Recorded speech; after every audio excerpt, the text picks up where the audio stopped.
Hello everyone, welcome back to my channel. তোমরা সবাই কেমন আছো? আশা করি সবাই খুব ভালো আছো। তো আজ আমি একটা নতুন রেসিপি নিয়ে চলে এসেছি। তো দেখতেই পাচ্ছ কত বড় বড় সাইজের হচ্ছে মাগুর মাছ। মাগুর মাছগুলোকে কিন্তু নুন দিয়ে মেরে দেওয়া হয়েছে। প্রচুর ছটফট করছিল, আর ওই বড় মাছটা তো কি আর বলি। তো যাই হোক, দেখো মাছগুলোকে কেটে নিয়ে নুন আর হলুদ দিয়ে মাখিয়ে রেখেছি। অলরেডি দুটো মাছ ভাজাও হয়ে গিয়েছে। তো আজ আমি তোমাদের কাছে মাগুর মাছের সুস্বাস্থ্যকর একটা পাতলা ঝোল বানাবো, যেটা সবারই জন্যই খুবই উপকার, বিশেষ করে ছোট বাচ্চাদের জন্য।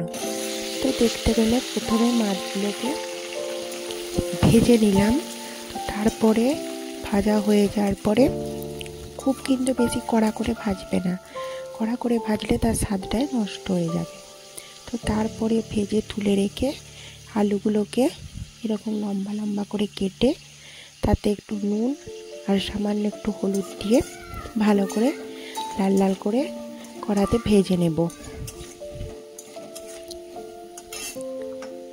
তো ভাজা হয়ে গিয়েছে, আমি একটু চাপা দিয়ে ভালো করে যাতে সিদ্ধ হয়ে যায়। দেখতে পাচ্ছি একটু লাল লাল করে কিন্তু ভাজা হয়ে গেছে আলুগুলো। তো একটু তেলের পরিমাণটা বেশিই ছিল। তো যাই হোক, তোমরা চাইলে একটু কম তেলে রান্না করার চেষ্টা করবে। তো তারপরে দেখো একটু পাঁচ ফোড়ন দিয়ে দিলাম, আর একটা ছোট্ট একটা পেঁয়াজ কেটে দিয়ে দিলাম। তোমরা চাইলে এই জায়গাটা স্কিপ করতে পারো, কেউ পেঁয়াজ বিহীনও এই ঝোলটা বানাতে পারো, সেটা কিন্তু খুবই ভালো লাগবে।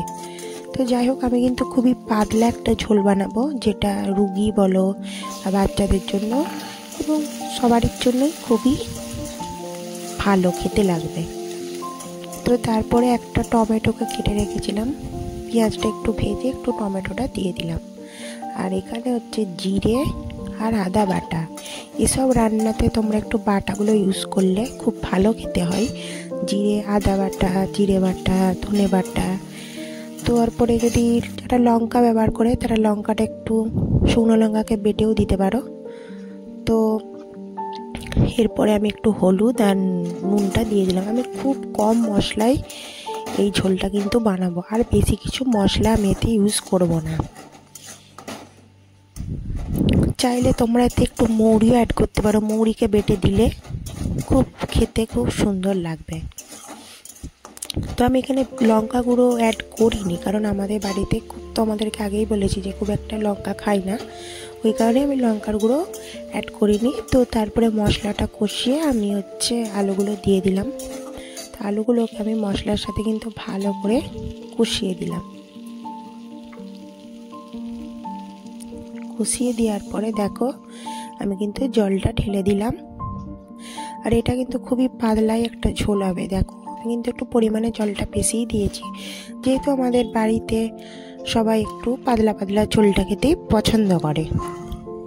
এবার তোমাদের যেরকম ঝোল লাগবে সেরকমই তোমরা ঝোলটা ব্যবহার করবে। তো মোটামুটি ঝোলটা ফুটতে শুরু করেছে। যে ভাজা মাছগুলো ছিল সেই ভাজা মাছগুলো আমি সব দিয়ে দিলাম।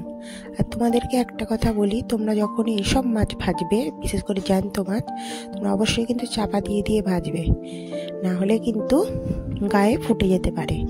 আর তারপরে আমি একটা কিন্তু মশলা দিয়ে দিলাম। এই মশলাটা দিলে কিন্তু স্বাদটাকে অনেক গুণ বাড়িয়ে দেবে।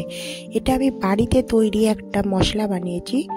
জিরে, গোটা ধনে, গোটা মৌরি আর গোটা জোয়ান, সেটাকে শুকনো কলায় ভেজে মিক্সিতে গুঁড়ো করে রেখেছি। এটা যে কোনো কিন্তু খাবারেই দেওয়া যায়। তো দেখো ঝোলটা নামিয়ে নেওয়া হয়ে গেছে। তো কেমন লাগলো অবশ্যই কমেন্টে জানিও। ভালো লাগলে লাইক, কমেন্ট, শেয়ার, সাবস্ক্রাইব।